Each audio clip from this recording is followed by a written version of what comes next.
Assalamualaikum warahmatullahi wabarakatuh. Alhamdulillah kita bisa berjumpa dalam materi atau mata kuliah Pendidikan Pancasila, di mana pada kesempatan kali ini saya Alan Bayu Haji, SHMH, selaku dosen pengampu pendidikan mata kuliah Pancasila. Walaupun memang pada kesempatan kali ini kita terbatas jarak, ruang, dan waktunya, harapannya apa yang saya sampaikan ini bisa diterima secara utuh dan dapat dipahami pula secara utuh. Bagaimana salah satu bisa dipahami secara utuh, yaitu menumbuhkan budaya komunikasi diskusi dalam sebuah perkuliahan, di mana sebenarnya apa yang saya sampaikan ini hanya sebatas pemantik diskusi kita, walaupun tidak bisa disampaikan secara langsung melalui perkuliahan tatap muka dalam kelas, tapi harapannya sudah disediakan sarana forum diskusi yang ada di sistem itu dapat memberikan ruang bagi kita untuk berkomunikasi terkait dengan perkuliahan pada kali ini. Maka dari itu, sebelum kita mulai perkuliahan, langkah baiknya kita berdoa terlebih dahulu. Berdoa menurut agama dan keyakinan masing-masing, dipersilahkan. Selesai, mari kita lanjut ke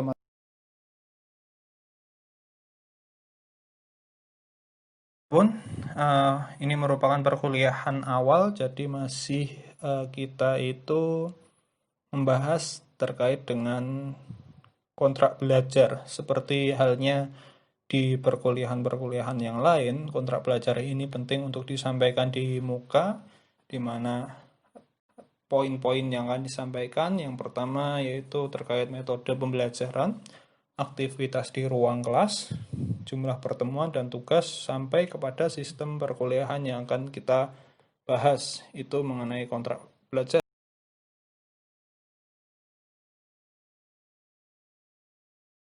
Metode belajar, metode pembelajaran, ini masih seperti, ya sebenarnya ini RPP secara tatap muka secara langsung, jadi apa yang akan kita laksanakan itu perkuliahan dilaksanakan secara ceramah dan diskusi.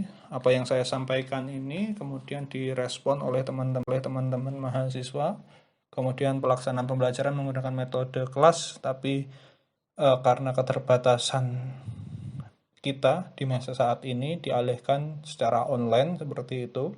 Pembelajaran disisipi dengan pembahasan mengenai kasus-kasus aktual. Jadi nanti kita akan lebih menggali, menganalisis kasus-kasus yang ada di masyarakat. Dosen akan menyampaikan handout kuliah berupa soft file PowerPoint yang dapat dikopi atau diunduh melalui Skalsa. Seperti itu, ini metode pembelajarannya.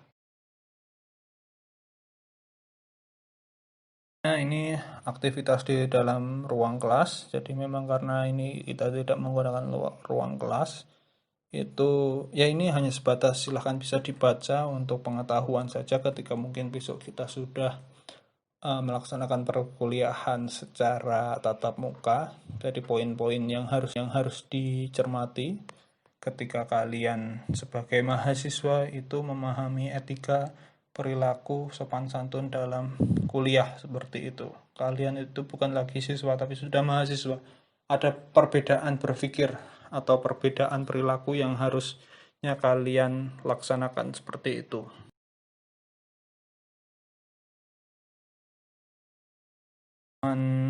Pertemuan kelas ini kita akan melaksanakan perkuliahan karena ini masih online, dilaksanakan setelah 14 kali pertemuan, baik melalui video record seperti yang saya lakukan seperti ini, atau nanti ke depan ada kesepakatan untuk bisa melaksanakan perkuliahan secara Zoom meeting seperti itu. Pertemuan dilaksanakan selama ini secara idealnya itu 2 kali 50 menit untuk perkuliahan tatap muka secara langsung, dan juga jumlah kehadiran mahasiswa itu 75%. Kalian wajib hadir, selebihnya silahkan kalian manfaatkan sebaik mungkin hak kalian untuk tidak hadir, tapi yang jelas harapannya ketika memang tidak ada hal yang menuntut kalian harus tidak hadir, itu kalian hadir seperti itu.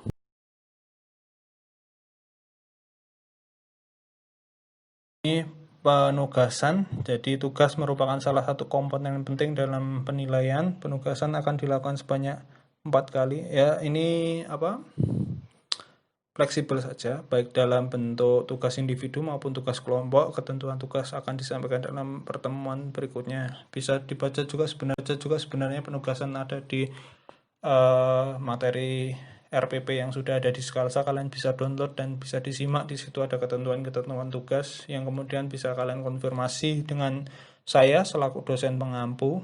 Dilarang keras melakukan plagiasi, yaitu yakinlah bukan hasil yang akan menentukan masa depanmu, tapi proses sportif dan kejujuran yang utama. Canangkan dalam benak kalian bahwa memang hasil itu hanya sebagian kecil, tapi bagaimana menempa lalu juga menggali potensi kalian itu dari proses dan usaha kalian.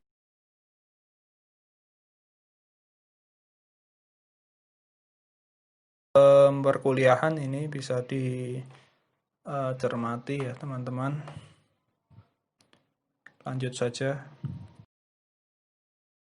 Buku referensi ini untuk pendidikan Pancasila cukup banyak. Kalian juga pasti juga mudah untuk menemukannya, mau di Gramedia, mau di toko-toko buku yang biasa kalian langganan itu pasti ada seperti itu. Saya tidak menuntut kalian harus punya judul ini dan judul itu seperti itu, tapi mungkin saran dari saya yang utama itu karangannya Kailan, Pendidikan Pancasila itu.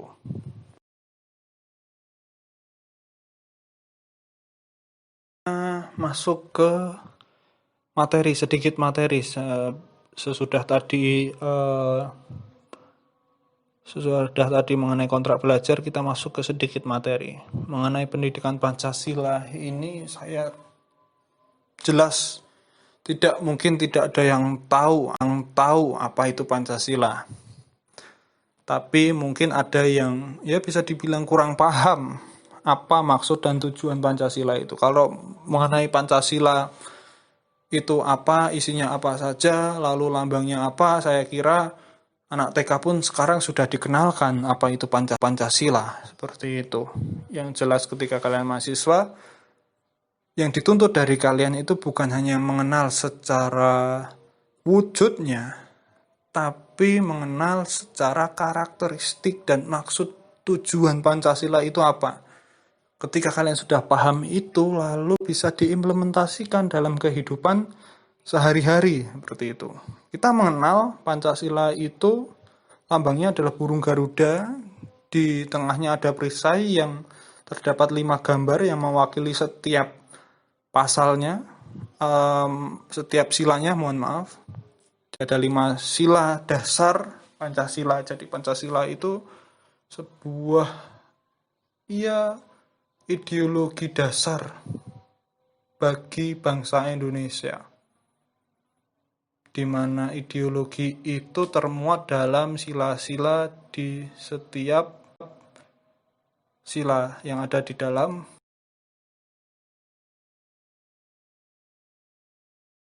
Ini makna lambang Garuda, ini kalian bisa cermati. Banyak sekali di internet yang menerangkan tentang itu.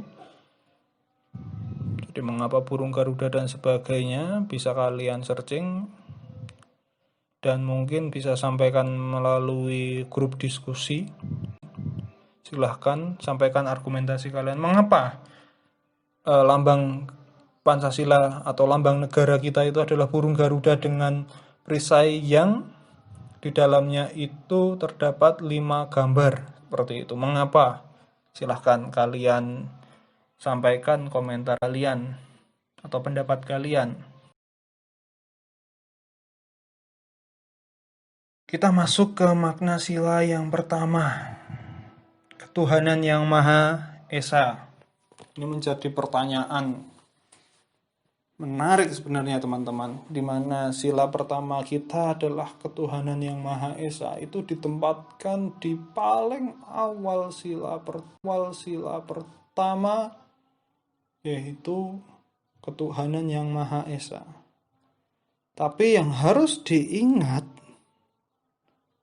ternyata bangsa kita atau saudara kita sebangsa dan setanah air, orang-orang yang menerima amanah dari kita, itu ada yang menyelewengkan nilai-nilai ketuhanan, teman-teman, yang kemudian itu menjadi hal yang tidak baik. Apa maksudnya di sini? Mengapa ada dua tokoh ini hadir? Karena mereka salah satu terduga kasus. Yang satu itu korupsi Al-Quran, yang satu itu dana ibadah haji.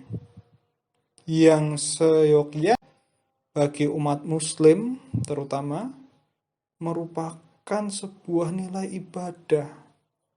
Al-Quran adalah kitab suci umat Islam. Ibadah haji adalah salah satu rukun Islam. Tapi pada akhirnya ada orang-orang yang tidak bertanggung jawab menyelewengkan ketentuan-ketentuan tersebut. Pengadaan Al-Quran dikorupsi, dana hibah, dana haji dikorupsi. Nah, ini menjadi persoalan penting bagi bangsa kita. Lalu sebenarnya ketuhanan yang Maha Esa itu seperti apa kalau senyatanya kitab suci, pengadaan kitab suci saja dikorupsi, dana haji saja dikorupsi? Silahkan kalian jawab sendiri, posisi bangsa kita itu seperti apa sebenarnya, khususnya bagi oknum-oknum yang tidak Yang kedua adalah kemanusiaan yang adil dan beradab. Setelah kita berbicara ketuhanan di sila pertama, yang kemudian kita masuk ke ranah berikutnya, yaitu nilai-nilai kemanusiaan. Ini saya sampaikan, ini adalah sebuah kasus yang pernah ya sampai hakimnya mungkin meneteskan air mata dalam menjatuhkan hukuman. Jadi Eligi Minah, Nenek Minah, mungkin kalian kenal, yang dituduh telah mencuri 3 buah kakao yang pada akhirnya berujung meja hijau. Sebenarnya ketika berbicara seperti ini, di mana nilai-nilai kemanusiaannya? Ketika seorang nenek yang sudah tua, sudah rentan, mungkin tidak punya daya apa-apa, bahkan tidak memiliki penghasilan yang cukup, yang kemudian dia merasa harus mengambil 3 buah kakao untuk mencukupi kebutuhan sehari-harinya. Tapi ada orang saja yang tidak ikhlas atas perbuatannya, yang padanya berujung di meja hijau. Lalu di mana itu nilai-nilai kemanusiaan yang adil dan beradab? Pertanyaan buat kita lagi seperti itu.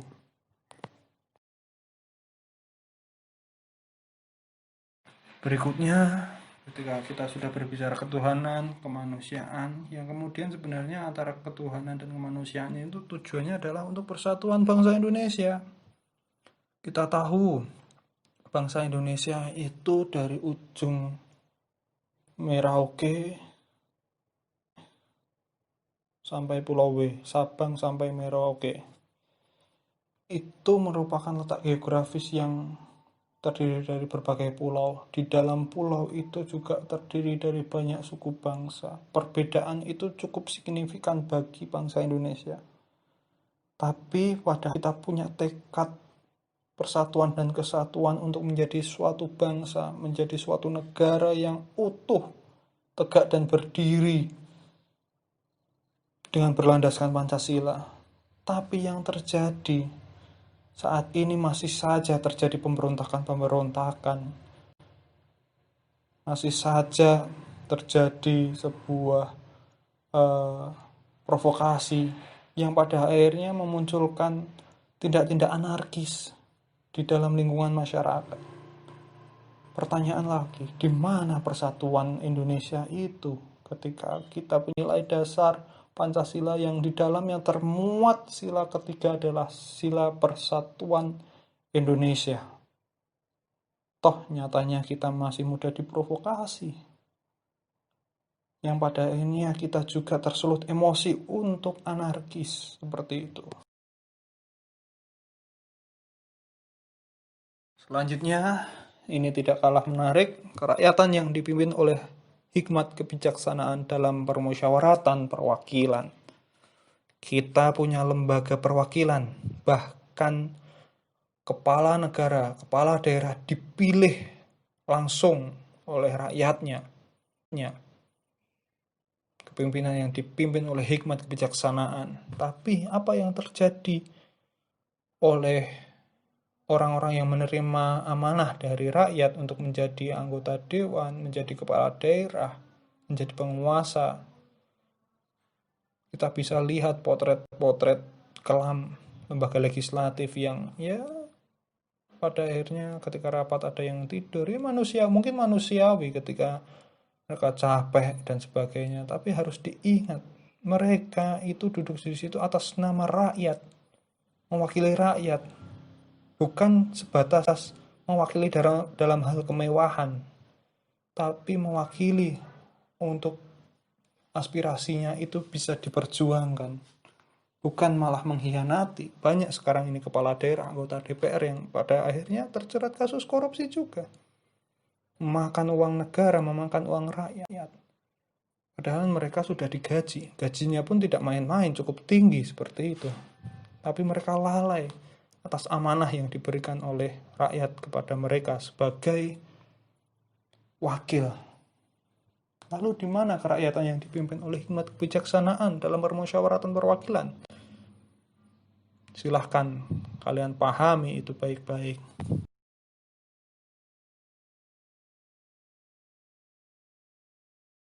Selanjutnya di sini adalah keadilan sosial bagi seluruh rakyat Indonesia. Ini masih menjadi PR kita bersama, teman-teman. Ini sedikit ilustrasi gambar yang mungkin ini menunjukkan kesenjangan sosial yang terjadi di Indonesia. Mungkin lagu yang disenandungkan oleh Rhoma Irama itu benar. Yang kaya makin kaya, yang miskin makin miskin. Apakah itu yang dimaksud keadilan sosial bagi seluruh rakyat Indonesia? Saya kira tidak. Keadilan sosial bagi seluruh rakyat Indonesia itu adalah nilai gotong royong, saling peduli. Yang kaya peduli dengan yang miskin. Yang miskin pun mampu berjuang untuk mempertahankan hidupnya. Saling bahu-membahu antara satu dan sesama. Tapi yang kita lihat, gedung-gedung menjulang tinggi, di sampingnya masih ada pemukiman kumuh yang tidak teratur, dan bahkan kesehatannya pun tidak terjamin. Masih ada juga seorang yang memulung sampah-sampah di kerumunan orang-orang yang sedang menunjukkan eksistensinya dengan kekayaan mereka, dengan apa yang mereka miliki. Tapi ada satu orang yang berjuang untuk mencari nafkah dan menggendong anaknya dan mencari barang-barang bekas. Apakah itu yang disebut keadilan sosial bagi seluruh rakyat Indonesia? Saya kira tidak. Bagaimana menurut kalian?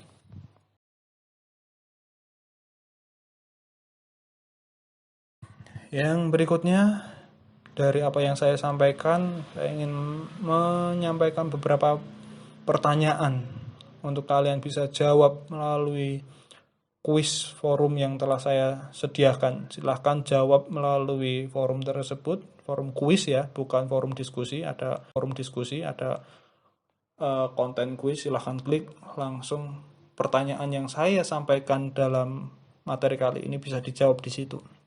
Yang pertama, ketika melihat kondisi yang saya sampaikan di atas yang didasarkan dari sila-sila yang tertuang dalam Pancasila, adakah hubungan korelatif antara realitas bangsa saat ini dengan pemahaman masyarakat terhadap Pancasila? Silahkan sampaikan pendapat kalian.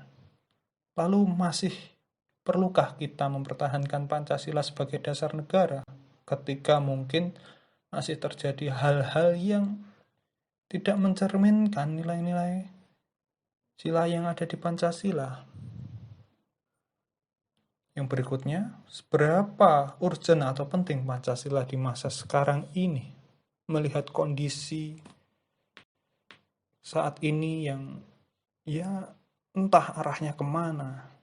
Padahal kita punya ideologi yang jelas yaitu Pancasila, tapi seolah-olah kita itu berjalan tanpa arah seperti itu.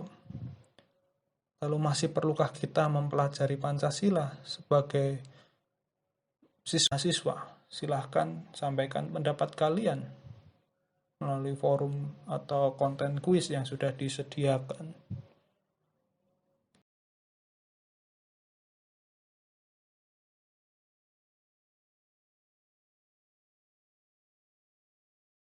Yang berikutnya ini mengenai tujuan pendidikan Pancasila. Kita akan mempelajari Pancasila sebagai ilmu pengetahuan yang kemudian sebenarnya yang dituntut tujuan dari pendidikan Pancasila itu adalah pemahaman. Pemahaman yang seperti apa? Pemahaman yang bisa diimplementasikan. Jangan sampai ada kesenjangan sosial karena itu jelas-jelas bertentangan dengan keadilan sosial bagi seluruh rakyat Indonesia. Jangan sampai kalian mengkhianati amanah rakyat ketika kalian duduk di lembaga perwakilan atau duduk menjadi kepala daerah atau menjadi kepala negara sekalipun. Jangan sampai kita menjadi bangsa yang mudah terprovokasi. Yang tujuannya apa? Membangun dan mempertahankan national character building. Jadi Pancasila itu merupakan national character building yang harus dipahami secara utuh. Karena jelas Pancasila itu sebenarnya sudah dikenalkan sejak kita duduk di taman kanak-kanak. Yang pada akhirnya dengan kondisi yang kita alami, sepertinya pemahamannya masih kurang. Tingkat pengetahuan mungkin bisa, Pancasila lambangnya Garuda dan sebagainya, tapi pemahaman atas sila-silanya yang diimplementasikan dalam perilaku sehari-hari itu masih kurang, seperti itu. Itu teman-teman, apa yang saya dapat sampaikan. Apabila ada hal yang kurang berkenan, saya mohon maaf dan sampaikan pendapat dan komentar kalian tentang perkuliahan ini melalui forum grup diskusi yang telah disediakan, dan jangan lupa pertanyaan yang sudah saya ajukan itu disampaikan, dijawab melalui konten kuis. Itu saja dari saya, kurang lebihnya saya mohon maaf. Wabillahi taufik wal hidayah. Wassalamualaikum warahmatullahi